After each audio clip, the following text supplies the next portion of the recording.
जो अपनी बेटी को ओन ना कर सके, क्या ये कौम की आंख में आंख डालकर कह सकता है कि टेरियान मेरी बेटी है? और नवाज शरीफ तो ये सब कुछ कह सकता है। How would you respond?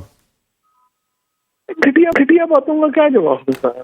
ये तो ऐसी बातें तो बाजारी लोग करते हैं, और वो अगर उस बैकग्राउंड के ऊपर बात करना चाहें तो करें, इसका क्या जवाब है?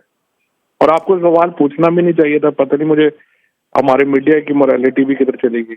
सर, ये तमाम मीडिया पर मेन स्ट्रीम पे चल रहा था, तमाम स्क्रीनों पर। एक तरफ इमरान खान साहब के खिताब पर पाबंदी है, दूसरी तरफ जब वो अनइंटरप्टेड चल रहा है और तमाम स्क्रीन्स उसको डिले बीप लगाए बगैर सुनवा रही हैं, तो फिर इस पर सवाल जाहिर है जवाब तो फिर आपसे ही लेना बनता है उस पर।